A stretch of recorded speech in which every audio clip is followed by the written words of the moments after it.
Joe. Okay, good afternoon, Carlos. You ready for another exciting episode of Forgotten Television? Yeah, these trio of shows they seem to be ramping up in a strong way, and then as we get into our final, I think, look at season 2, we have one of the most iconic of all the episodes, if not the most popular. It's definitely tackling some big issues this time, and then even bigger ones next time. So I'm excited about it. Excited to revisit our young friends from Carver High.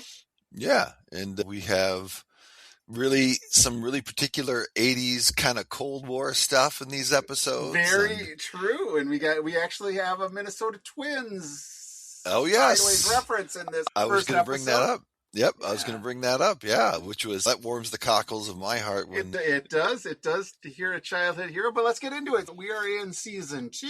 We are talking about episodes 19, 20, and 21. And we're starting out with one called Out at Home, which aired on February 19th, 1980. Are the faculty or the athletic department at Carver High, we see them all in a room, and they need a new head of the athletic department. They don't call it athletic director. Something to that effect, yeah. Yeah. And they're talking about it. At no point is Ken Reeves lobbying for the job. No. He is very much Lyndon Johnson in 68. He's not seeking it. But by election, by acclamation, the faculty have selected Ken Reeves to run the athletic department. And they start hitting him with the requests right away for what is needed for their particular teams. Yeah, and how that kind of affects is that after school one day, and I can't remember if this is I don't think it's an episode where Ken's car breaks down, but I think that happens in one of these episodes. Good. He's invited to dinner and to watch the Lakers or the Bulls, I can't remember, at cable at the baseball coach's house. Yes. Ken Reeves is very reluctant to go. Yeah. And this is at Charlie Pop Brady is the, grizzled, ornery old baseball coach at Carver High. Yeah, and gym teacher it sounds like. I think that Miss Pringle's going to get you in the classroom one way or another. So it sounds like everybody in the athletic department has to teach some gym. And Ken intimated that he thought that he would be the great fit for this role that Ken gets. And then the guy sort of resents him. Yes. Ken, because he got it. Yeah, he feels like Ken snaked him. Like Ken's like, oh, you should go for it. And then, And then, of course, this is somebody that is something as an older guy that I fight actively to not be that guy that thinks that can only see the bad outcomes as bad breaks in life and doesn't acknowledge the good breaks. So this is another example of, that's because his buddy's the principal. That's why Ken Reeves got it. Otherwise, if it was based on merit, it would have been me. Yeah, and then there is a little tension between the principal and our good friend, the baseball coach, and that was played out too as well. But Ken went to bat for him, and Ken did his first. He actually, even before the athletic director, Ken is like going to the team. It's like, hey, what do you guys do in the spring? You consider playing baseball? And they're like going, I don't get out of bed for the kind of money baseball players make. And Sir Ken Reeves refers to childhood hero of us in Minnesota, Rod Carew, saying Rod Carew makes $800,000 a year. Yep, and I was just like 79. Would he have been a twin or an angel? He'd have been an angel. He'd have been an angel. Yeah, he wasn't making $800,000 a year from Calvin Griffith. No, that's right. But it was like a wow. And then I started thinking, like 79 to now, what's a great player make a year now? Maybe 50 million. A really super great. Yeah. So that's 50 times in 50 years. I'm like, that's inflation, but that doesn't seem crazy. But and this is the time that Nick, or as he's known as New York, yes, sort of takes center stage a little bit. And he's playing stickball or teaching them how to play stickball. And he tries to, and generally it seems like likes the baseball coach. I'm wondering if people even, because I only know stickball third hand, right? Because I didn't grow up in a city. I never played stickball, but in media, there's been enough portrayals about in a busy street, we play stickball, and there's the very famous picture of Willie Mays stopping by someplace in New York playing stickball with the players. but I never saw it growing up. And the thing is, I just wonder if your kids, if you asked your kids what's stickball, would they know? No, not at all. And I mean, for us, it was off the wall, right? Yeah. That was our closest thing to stickballs. We'd have balls, regular bats, and in a little south of where you are, we'd go to Lenox because they had this big fence, or we'd go to Aquila School and knock the ball around that way. But I think that was the portrayal of a stick, and whatever ball they got was a socioeconomic kind of a thing too. Yes. Yeah. That it was, and very much so, because in New York City, no park. Right? Yeah. I mean, which actually isn't true. You could do an entire series just on New York City parks, but that was the other thing, is blacktop jungle, right? Yeah. You had to play where you could play. And I tossed football. We played football in the streets when I was a kid. That was part of life, right? Yeah, and it would go to car. We'd be like, why is this street so busy?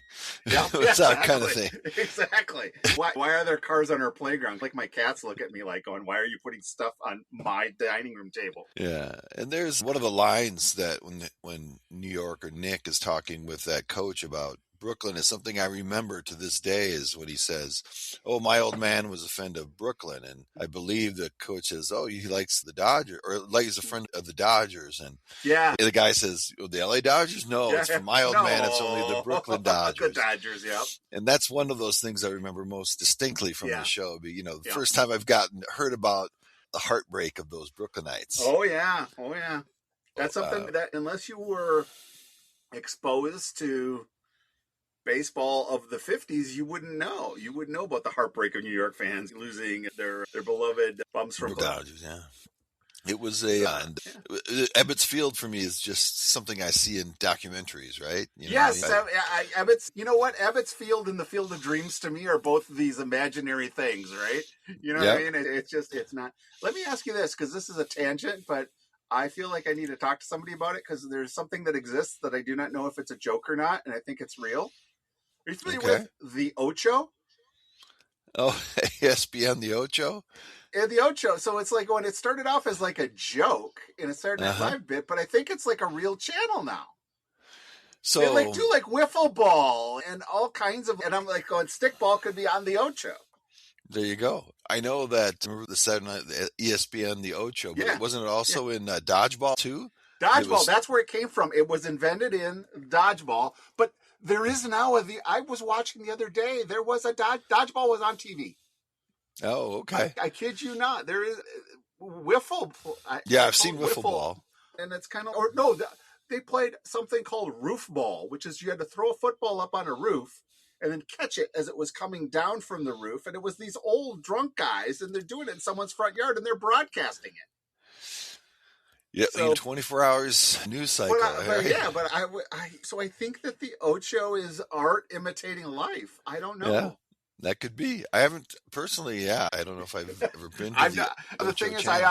I'm a creature of habit, and I usually don't scroll that far down on my channel. That could be. Yeah. I'm not a college football aficionado, so I have like the bottom third of my YouTube TV directories at the bottom, and I never get down there. So maybe I should dig for the Ocho. Yeah, I think I know plus we don't get into this as the wrong venue about streaming services and that nonsense.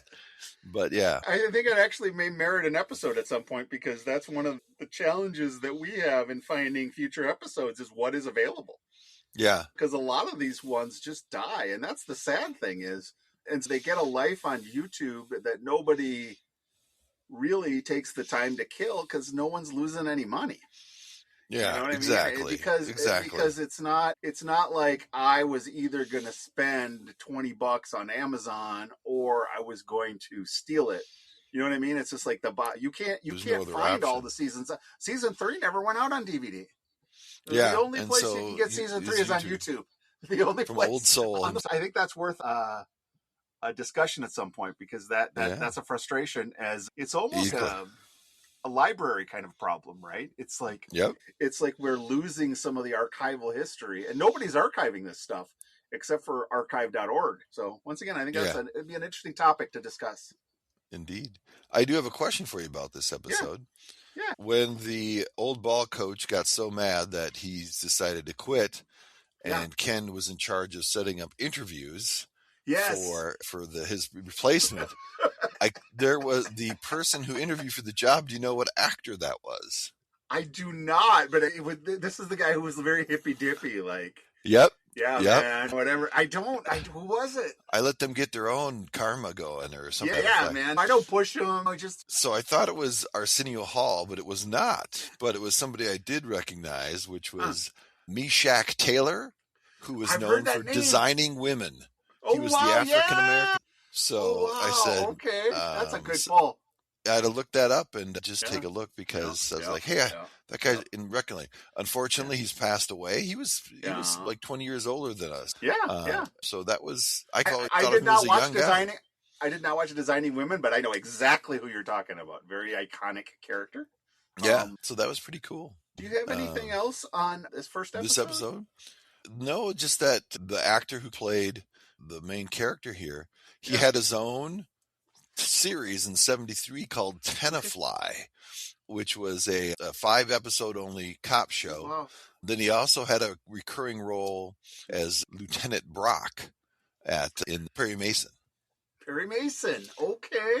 So then he was an author, and he was quite the they guy. Do have, and I find it interesting because at first I was the baseball coach character. Part of his hard luck story is that injuries and the color barrier. He played in the Negro Leagues, which I'm trying to do the math. I'm like going, that makes sense. If in the late 70s he is in his 60s, that the timeline works out. But that's weird to me. One of those in my brain, the Negro Leagues are old timey. Yeah. And nobody connected to me in any way can have been part of that. You know what I mean? Exactly. And the fact that when we were born, the Negro Leagues were not a generation away from us. Yeah. And so it was good. But no, I think it helped us get to know New York a little bit. Yeah. And sort of the dynamics of the school. And I thought it was. Yeah. I thought it was a solid episode. And then I think we have now episode 20 of season 2, which I think is the most 80s episode. It is the most 80s, and it is the most, how shall we put it? I don't want to say it's pro-American, but it just shows how we try to position ourselves against the Russians as being different from them. And it wasn't quite Draco in Rocky, right? I mean, these were actually far friendlier young men that come to visit America. Yeah. And they're stopping a Carver, which I think Ken Reeves says it like that. They're stopping a Carver? Why? Yeah, you kind of think of it in the back of your mind, right? Just being a suspicious guy who grew up in the 80s, that the Russians wanted to show how clean and suit and tie guys they are against some guys, ragged guys in the and as they in that vernacular they use almost every episode from the ghetto. Yeah. And I thought that these obviously the premises, the basketball team for the Russians looks like it's 18 are there and they want to play Carver, and it is, but one of the throws is not just a game that the players match up and one takes they go follow them to class, talk with them. And so it's an interesting dynamic where you have some of them that really get along with the players. And then you have someone like Abner Goldstein, who has a lot of bad feelings because he is a Russian. Yeah. And that's a level of awareness that they do zero explanation. Yeah. Zero.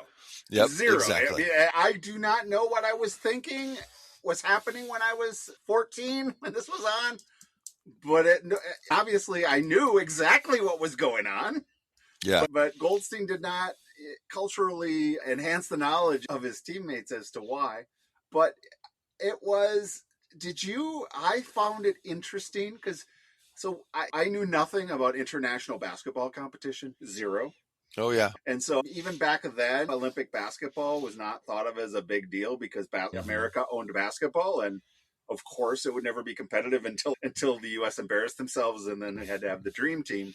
But they talk about, international rules. I don't want to play by international rules. And Ken Reeves negotiates like one half one way and one half the other. And I'm like, I can't imagine that those rules would have benefited one team over the other like they make it a plot point. But yeah, there's one kind of fatal kind of flaw. I'm trying to think of the term that's not true. Is the lane back then was international was much wider than more wasn't it like a triangle? Yeah, it was more like it wasn't a lane. It was trapezoid. Trapezoid, yeah.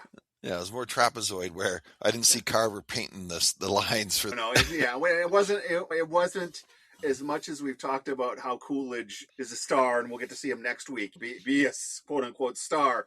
He's not living in the paint. Carver is not running the triangle offense. Yeah, so that was the good, and then the Goldstein thing was good. The one Yiddish word or the one Russian word he used. Yeah. So for kid, that was over my head too, as you say, Carlos. Yeah. But Russian dressing, I can still remember that phrase that he talks about, and I thought they did believably well. Yeah, the Hayward and the Russian he becomes friends with, so to speak. Yes. And that was actually interesting. I have a note here to ask you. So he says to Haywood, let me exchange addresses. And Haywood's like, why? Yep. Goes, well, so we can write letters. There ain't much for letter writing in. And I was going to say, then my note is, can you remember the last time you wrote and sent a letter? I can't remember when I wrote a letter, but I remember when I was in the 6th or 7th grade. Yeah. 5th grade. We exchanged letters with a school like in New Jersey. Oh, wow. So you would write a letter and then you'd send it, and they think they send it first as who wants a girl, who wants a boy. It's, well, give me a girl. Yeah. So I remember that I had to write a letter to her, and I think it went back and forth a couple times. And then I remember that we talked on the phone once. Oh, and I think I sent her my school picture too as well. But we talked on the phone once. But those are the days when it was a long distance call. You weren't on for very long because I grew up with my dad's mom in my home. Yeah, and so Grandma would be exchanging very long letters. She had this very thin paper, and it would be multi-page. It's such absolutely beautiful penmanship. Yeah, something about me you wouldn't know, but in an office setting, I rarely use the whiteboard because I get accused of having serial killer penmanship. So I admire Grandma who could write out in her 80s these handwritten long letters, but it's not. I couldn't tell you the last time I sent a letter like that. I don't remember ever having a pen pal or doing any of that kind of stuff as kids. But this international exchange stuff's a big deal. So I had family. My dad went. My parents are both from Cuba. And my dad, I'm going to tie this together, I promise. Yeah. My dad came here, went back because he had a brother who was sick in 89. And I remember him specifically telling me that he was asked, they're like, well, Carlos, what's it like in America? And my dad's like, what's the upside of telling him? Oh, that actually, if we want to have meat, we can have it. You know what I mean? We just go to the store and buy it. And so he said it was a lot like this. And so those kinds of cultural exchanges it would help with propaganda both ways, right? I mean, I'm sure that they're taught that America is race riots up and down the street. All of the horrible things that they try to say about American capitalism. Yeah. Similarly, we would say the same thing about what it was like. And there wasn't the mass media like we have now. There was no internet. There was no information. You just didn't know. And so it really was like, I remember, so in 80, right, the U.S. Soviet hockey. Yep. Then early in the 80s, the Russian, maybe it was in the 70s, maybe it was before then. I remember on Saturday watching hockey. I know, not a hockey guy, watching hockey. And the Russian team was playing the Flyers. And the Russian team refused to come out for the second period because of the American pro style of violent hockey. They said that's not hockey. And so they refused to come out. And so I'm like going, and that, because it's so hard. I doubt we have a super young audience, but it's so hard to understand the existential crisis that was the Cold War. Yeah. Everything in the world was put in the context of either red, Russian or America. You couldn't be neutral. And that's the context. So the Russians are coming is not just, a little exchange program thing. This was a big deal in 1980. Yeah. And actually, I'm sure they recorded it before the hocky game, right? Yeah, I didn't check, but February 26, 80, this aired. So it had to have, they produced it several months ahead of time. So it had to have been done before the USA-Russia game. So that's fascinating. But what I think that the show did really well, to be just so pro-American, is Hayward saw the enthusiasm of the guy who actually wants to defect and is baffled by it. Like, dude, I got nothing. And I can't, so he doesn't understand why he would want to do that. But obviously, slowly, Hayward gets it. Hey, who are those guys you're traveling with? Yeah. Oh, that's security. Yep. And then Hayward kind of switches over in his mind about what's it like he gets an idea of what it means to be free in America versus what it's like for this particular character in Russia. And that was basically what the Cold War is about, was the Western values versus the Eastern. Yeah. And I firmly believe that you can apply across pretty much any geopolitical conflict. Maybe I'm going to be like the kumbaya guy who ended up on Designing Women. Yeah. But people are people, and 99% of what people want is the same universally. They want a long life. They want happiness. They want to see their kids prosper. You know what I mean? They want to see their grandkids. They want to be able to spend time with them. And I guarantee you can go anywhere on the planet, and the things that make people happy are pretty much similar. And there are people that profit from making people see the differences rather than the similarities. Yeah. And I think, too, that this show ends with Hayward being distressed about, and is played out many times in a defection situation where the guy gets caught, where he's made to go up in front of the press and say, I want to come back, when Hayward goes, he's lying. He's lying, and nothing anyone can do about it. And the reality is you don't know. It's like going, okay, yeah, you can go, but your parents are going to Minsk or where, I don't know. I shouldn't talk about when I don't know, but that's leverage that they held over people, right? Yeah. And it was just, I thought at that time this would have been, they would really have played upon those things. But looking back in retrospect and seeing those things about Goldstein and all that, it was, and not to see the Russians perceived as like the Draco, as you say. Yeah, they weren't the evil empire or anything like that. They were human beings. They weren't kids, because nobody's on either side is kids. These are well past school age. We're suspending belief. Yeah. I did hit you before the show started with a very, very subsequently famous actor who's played one of the students. Yuri Gagensky is played by Jonathan Gries, better known as a guy who can throw the ball a quarter mile, Uncle Rico from Napoleon Dynamite. And for those that have watched White Lotus, you will also see him as Greg or not Greg, depending upon what season you're in. I'll have to catch into that, because I've seen parts of White Lotus season 1, but and I have a little tidbit about the main Russian defector. Yeah. He is played by a guy by the name of Chris Mulkey, who's from Viroqua, Wisconsin. Okay. He's a very similar character actor. I've seen him in a lot of stuff. Yep. And of course, we love him because he graduated from the University of Minnesota. Good. He's one of us. And he acted at the Children's Theater. Yep. And he married a Minnesotan actress. Okay. They eventually settled in Hollywood, but they made a movie, and I remember this movie, that won a lot of kind of Independent Spirit Awards back in its day, called Patty Rocks. And it is an independent film, and it was filmed, I believe, in Minnesota. Wow, so I remember when it came out. So I'm going to revisit that, because I remember it being, I shouldn't say a big deal, but it was something that was played up here in the press at the time. So I think it was from the late 80s. Okay. We have a bit of an expansion of what I'll call the White Shadow creative tree. You've got a co-writer on this episode by the name of Joshua Brand, who went on to co-create 2 different shows. One of them is a really fun show, Northern Exposure. And I think this is the second or third time we've had a Northern Exposure connection. But also created a show that I watched. I have not seen, but I've heard good things on. It's always been on my watch list, The Americans, which is interesting. This guy obviously likes the Russian spy thriller thing, because he wrote this, and that ends up the theme of the show, The Americans. I have watched every episode of The Americans. Okay, so there you go. There's the White Shadow DNA. There's one of the best first episodes I've ever seen. As The Americans. It's pretty good. So, but that's good. I was unaware. That way, Carlos, I love the research. Excellent. So we got episode 21, which is a bummer, man. This episode was sad.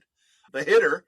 Yeah. And I think this is this may be our first Goldstein-centered episode. Oh, no. It's not Goldstein. I'm sorry, Gomez. Centered episode. First Gomez-centered episode. Other than in the first season, right? He was the gang one, was Gomez-centered? That's right. Okay, so Go-Go gets a season 2. You got to love Go-Go's hair, right? You do. And I always loved his enthusiasm. Go-Go seems very happy-go-lucky kind of guy. Yep. But sadly, things aren't going that well for the kid at home. They're noticing that you're losing some fights, Gomez. Basically, That's right. In the locker room, they're seeing signs that he's coming on the wrong end of some fights. Yeah, and it's what I thought they did very well, and a little cleverly so, was that you obviously Gogo wants to hide this, but Reese and him I feel like they're closer in this and Reese kind of intuits this and tries to talk some sense into him about this. Mm-hmm. The Reese is there when the incident happens in the parking lot, so I thought that was a good thing, and I think it also did a good job, and maybe this is just my upbringing, the yin and yang of the great dad, but then sometimes he's this abuser. Yeah. But my one thing that I just didn't remember about it, but I really, and I don't know why I enjoyed it, but was the cockfighting scene. I found that disturbing. But this is why I liked it, because I was like, okay, this is 1980. Yeah. And there's cockfighting going on, which is not something that I support. But I looked up California law. I said, when did California outlaw cockfighting? It was like, but it was pretty prevalent all the way up and through the 80s, and it's even today in some states. See, I think here is the thing. There is whatever human thing that makes people really love to gamble. And it's a cheap way to gamble. And there's bloodlust and all kinds of horribleness a part of it. It is one of those things that pulls into some of the ugliest elements of human nature. But it shows that Mr. Gomez has a bit of a gambling problem. Doesn't know how to walk away from the table with money in his pocket. Yep, and I think that he's somewhat. They try to frame him a little bit as a sympathetic character, where he worked on a ranch in Mexico, but now he can only get day labor work, and that's some of the issue. Obviously, the gambling doesn't help, but the day labor thing that's real. I remember my dad had a sign shop right on Washington Avenue in the 70s in downtown Minneapolis. There was a restaurant in the building that he owned that was called Maggie Malone's. Oh yeah, I remember that. Right there, that was his building, and right on that corner there, that was where back then the word that was used was bums. Homeless hadn't been invented yet, or what's the proper phrase now? The unhoused. The unhoused. Either way, the word was used about, and work trucks would come up, and people would. Because a funny story, but my dad and his partners let this old timer kind of sit in our vestibule while you wait for the truck to come by. They started talking to him, and it's like, Mac, I was in the military this night. It's like, you getting your pension? He's like, I don't get nothing. So they took him down to the VA and got him benefits and everything else. And then Mac was like so excited. He's like, I'm the richest man on Washington Avenue. But it was right there. It was right there that the trucks would come in the morning. Yeah. In 2026 in Minneapolis, it may not be the course, but it has been the course of action that those that are in the home repair at Home Depot will have a place to gather workers and stuff. See, to me, that is absolutely noble. Yeah, he's out there hustling, but like anything else, he's a real bad man. Takes the job from him at the job site. Yeah, and that was the NFL great Bubba Smith played the character. Yes. There was a scene where his dad, Gogo's dad, was picked for the job, but Bubba Smith said, "You go." And so I think Bubba Smith also did those beer commercials back then, right? The Miller. He's a very large human being, and he said, "You know what? I need this job. I'm taking," because I think there were probably 30 guys there and only 5. Yeah, you only needed 5 for the jobs. And that day labor thing, that little scene where they're picking guys. That for me is much like stickball for you, and that stick is where I've seen it on TV many times. Never seen it, but I've never seen it in real life, right? Yeah. So it was interesting. So the cockfighting, I think viscerally, I don't know. I don't like people messing with animals. It really makes me angry. But the whole scene, and I thought it was done so well in the parking lot, where you see Reese and Reeves, and like going. They don't get involved, but they're uncomfortable. Reese gets back in his car and goes, and it's like going, what would I do in that circumstance? Gosh, I hope I wouldn't let a kid get beat up by his dad, but I think that the custom, the default would be family's family, and you don't want to get involved in it. But I personally, thank goodness, never experienced or didn't have abuse close to me. But I did see it. I did see it in youth sports growing up. I did see a couple of instances where fathers engaged in physical, hit their damn kids because of what they did on the sports field or didn't do. And it's horrific. And it doesn't really get talked about as much anymore, but it still happens. Yeah. I have a question for you, Carlos. Maybe because I can't have this perspective. Yeah. Obviously, your father grew up in Cuba. That's your heritage. Yeah. These are Mexican American. Yeah. And there's you and your dad in a sense. I mean, what was that like as someone? So I certainly had to maneuver the cultural differences, particularly among gender issues. Part of it is that you and I are better trained than our fathers were on what the appropriate and what's not appropriate, you know what I mean, in the workplace and when working with other human beings, particularly females. But multiply the generation gap by 1,000, you have there's a lot of what I saw as ugly machismo. That even as much as I love my father, he's a good guy. I think some of his attitudes about women are not where I am, but I show him grace too, because let me actually give you an example, because this is one of my favorites from law school. Law school, you spend a fair amount of time arguing with people because you think you're the greatest minds in the world.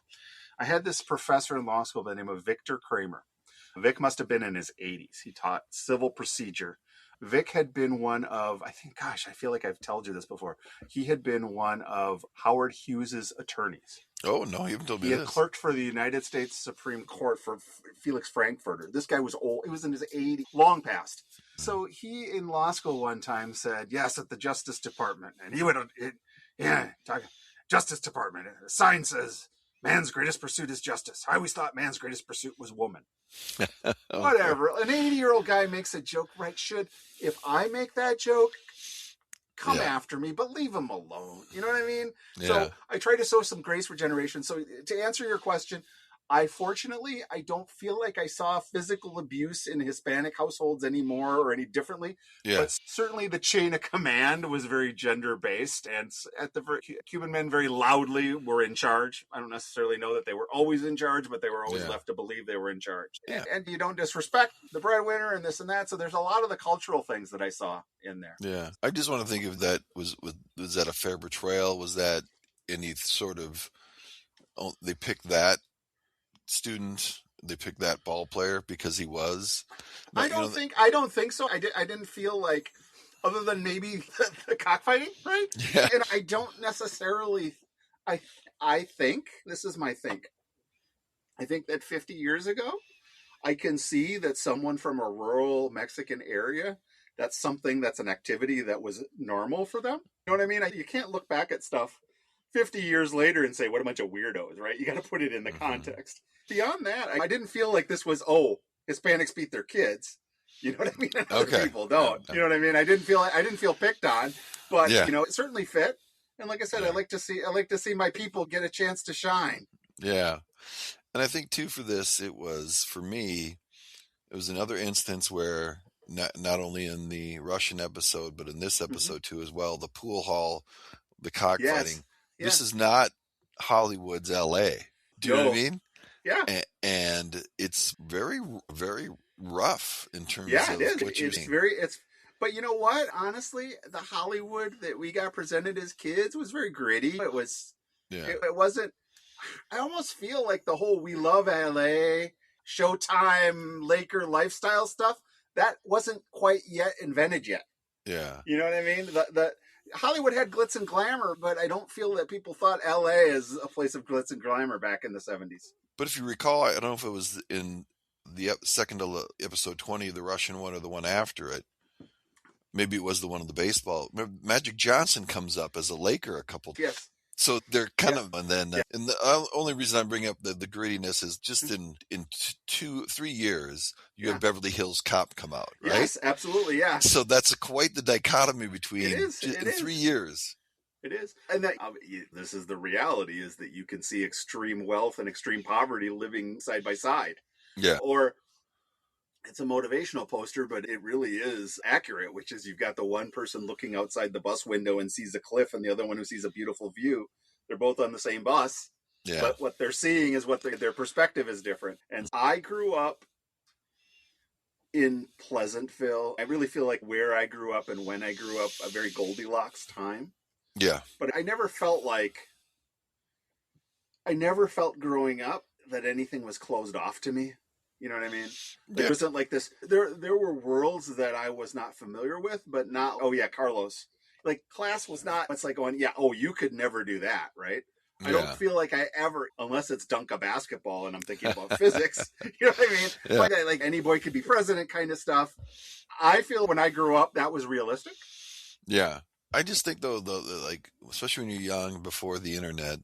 You lived in kind of your little bubble, right? Very much. You come alive in high school. Yeah. And, as I mentioned on this podcast before, since I went to Benilde, I went to people who I knew in Minnetonka or whatever. Opposed to my whole world was St. Louis Park, right? I can still remember this instance, maybe just silly, is that I remember working at Minnetonka Country Club. Some guy ordered a grilled cheese, right? Yeah. And it had tomato on it. I'm like, my God. You can have tomato on a grilled cheese? Do you know what I mean? Yeah. Oh. And it was just some of these little things that you're just so. That's a brilliant example. That you're culturally unaware. One of my favorite social media posts that's along those lines, which is somebody goes, "As an adult, you can just go to the grocery store and buy a birthday cake. Nobody checks if it's your birthday." You know exactly. What I mean? It's open to you. But I certainly, a place like, I use England as the example, but a class system is more, it's more a know your place kind of a society than, there are definitely people that feel and know your place in the U.S. And there are definitely people who feel like, oh, you may not see them, but there are class barriers that are preventing you. But that was not my experience growing up. My experience was the world was my oyster. How hard I worked. I did not feel like one LA or the other was my destiny. The gritty LA feels like the LA. Watching Barretta and Barnaby Jones and Mannix and Barretta, Starsky and Hutch. Any of those ones that those local cop shows, they had to have the seedy underbelly. Yeah, and maybe it's more in the 80s where I would see things like Dynasty or whatever the show, overt wealth that's grotesque in one sense. I just remember being like, oh, my car wasn't working or something like that, and this lady's putting out her cigarette in an egg yolk, and I'm like, it's kind of a silly image, but it's in one sense a kind of dichotomy of who has money and who didn't. That was, I don't think it was that so much before that, but so it was good. So I think solid episode. I want to give a shout out really quick to Mrs. Gomez. Oh, okay. I just like the actress's name, Carmen Zapata. Ah, there we go. And it was I shouldn't say it was a fun episode. It was a solid episode. Ken Reeves, once again, man, I want Ken Reeves as my coach, man. He rolls up his sleeves for his players and goes in and lets Mr. Gomez know that this isn't okay. In no uncertain terms, he lets him know this is not okay. Yeah. Thanks, Carlos. All right. Thank you, Joe. I have to take a call. Here.